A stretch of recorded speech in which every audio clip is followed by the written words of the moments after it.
चांदनी रात में घड़ी रात 11:30 बजाती है, जो अयान और सारा के शांत घर पर लंबी छाया डालती है। अपने कमरे के अंदर अयान और सारा बेचैन हैं। उनके दिमाग दौड़ रहे हैं क्योंकि वे इधर उधर घूमते हैं, नींद की तलाश में जो उन्हें चकमा दे जाती है। सारा अयान की बेचैनी को प्रतिबिंबित करती है। उसका अपना करवट बदलना अंदर के उथल पुथल को दर्शाता है। रात की शांति उनके संघर्ष को बढ़ाती है। प्रत्येक हरकत उनकी साझा जागृति का प्रमाण है। साथ में अयान और सारा अनिद्रा के दौर में फंसे रहते हैं। उनकी शांतिपूर्ण रात उनके अपने दिमाग के खिलाफ एक लड़ाई में बदल जाती है। रात के आवरण में अयान और सारा अपने घर से बाहर निकलते हैं। उनके आंकड़े अंधेरे के खिलाफ मुश्किल से दिखाई देते हैं। वे चुपके से सड़क पर चले जाते हैं। ठंडी हवा उनके साहसिक पलायन की एक स्पष्ट याद दिलाती है। पत्तियां हवा में नाचती हैं। उनकी सरसराहट फुसफुसाहट उनकी गुप्त यात्रा में रहस्य जोड़ती है। छायाएं उनके चारों ओर लंबी होती हैं, रहस्यों को छिपाती हैं और रात के रोमांच को बढ़ाती हैं। अज्ञात में आगे बढ़ने पर उनके दिल एक साथ धड़कते हैं, प्रत्याशा और भय की एक सिम्फनी। चमकदार चांदनी के नीचे पुरानी लाइब्रेरी मंडराती है। रात के खिलाफ एक भूतिया सिलहूट। टूटी हुई खिड़कियां भूतिया आंखों की तरफ बाहर देखती हैं, सुनसान मैदानों पर नजर रखती हैं। छायाएं लंबी और डरावनी खिंचती हैं, जो पुस्तकालय की प्रेतबाधित उपस्थिति को बढ़ाती है। टूट चुके शीशों से हवा फुसफुसाती है, भूली हुई विद्या और खोई हुई आत्माओं की कहानियां लेकर। एक ठंडी हवा पुस्तकालय को घेर लेती है, जहां हर चरमराहट अनकही कहानियों के साथ गूंजती है। पुस्तकालय एक मूक प्रहरी के रूप में खड़ा है, जो चंद्रमा की चौकस निगाहों के नीचे रहस्यों की रक्षा करता है। पुस्तकालय का प्रवेश द्वार इंतजार कर रहा है, जो अपनी सीमा से परे रहस्यों का वादा करता है। वे पुस्तकालय में कदम रखते हैं, आने वाली चुप्पी से अनजान। भारी दरवाजा बंद हो जाता है, उन्हें एक अजीबोगरीब चीख के साथ अंदर बंद कर देता है। दरवाजे का अचानक गूंजता हुआ धमाका प्रवेश द्वार से गूंजता है, जो सन्नाटे को बढ़ाता है। हवा गाढ़ी हो जाती है, प्रत्याशा से भरी हुई, क्योंकि छायाएं उनके चारों ओर नृत्य करती हैं। वे मुड़ते हैं, चेहरे चिंता से उकेरे हुए, अब प्राचीन पुस्तकालय की गहराई का सामना कर रहे हैं। पुस्तकालय मौन खड़ा है। इसकी ऊंची अलमारियां छाया और धूल से ढकी हुई हैं। एक सूक्ष्म फुसफुसाहट शांति को भंग करती है, जो लगातार तेज होती जा रही है।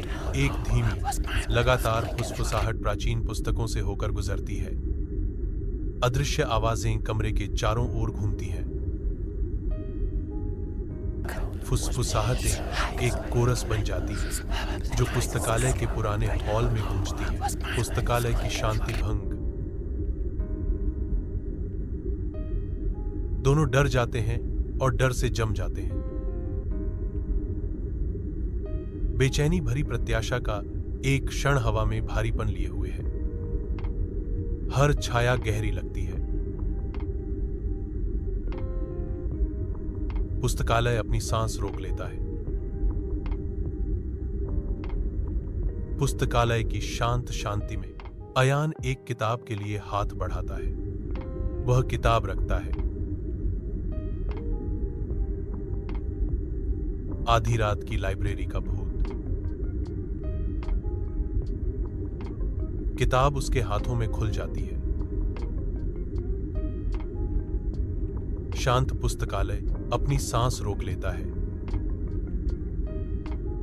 अयान किताब खोलता है। मंद रोशनी वाली लाइब्रेरी में अयान प्राचीन पुस्तक खोलता है, जिसके रहस्य सामने आने को तैयार है। रहस्यमय शब्द पन्नों से उभरने लगते हैं, जो हवादार धुएं की तरह घूमते हैं।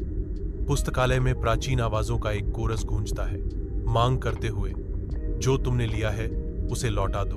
भूतिया शब्द तेज होते हैं। उनकी चमक अयान के चेहरे को एक अजीब रोशनी से रोशन करती है। ऐसा लगता है कि पुस्तकालय अपनी सांस रोककर अयान के भूतिया आदेश के जवाब का इंतजार कर रहा है।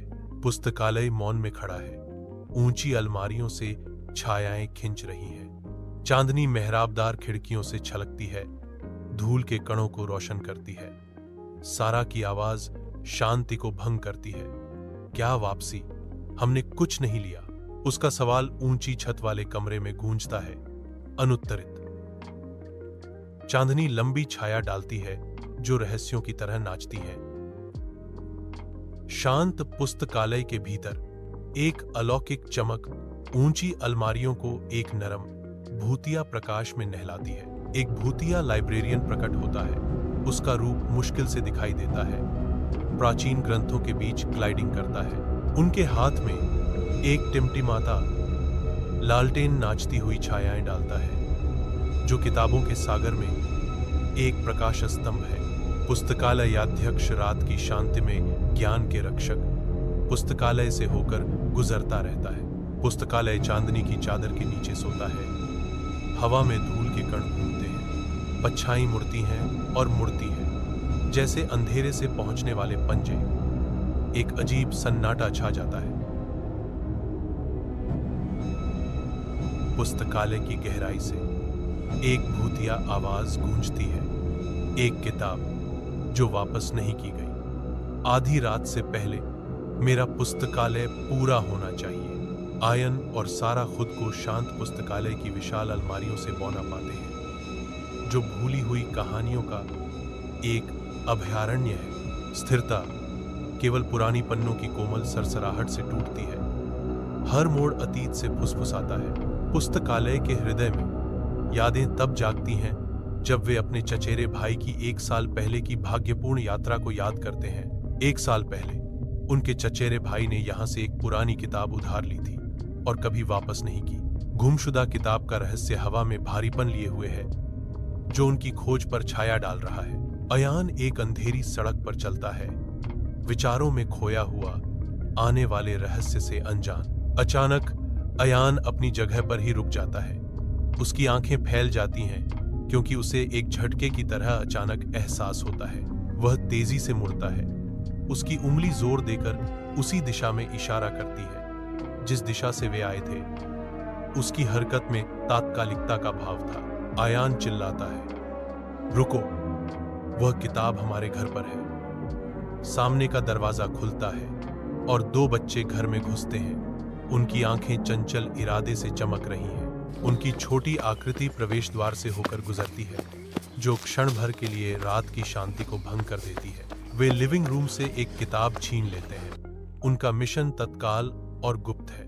बच्चे पुस्तकालय की ओर वापस दौड़ते हैं। उनके कदमों की गूंज देर रात के साहसिक कार्य के रहस्य को बढ़ाती है। शांत पुस्तकालय में एक भूतिया मुस्कान बसने वाली शांति का संकेत देती है। किताब नीचे आती है और सुनहरी रोशनी की एक लहर कमरे में फैलने लगती है, जो गर्मी और शांति का वादा करती है। पुस्तकालय आरामदायक प्रकाश से भरा है और परेशान करने वाली फुसफुसाहटें चुप्पी में बदल जाती हैं। पुस्तकालय सुनहरी रोशनी से नहाया हुआ है,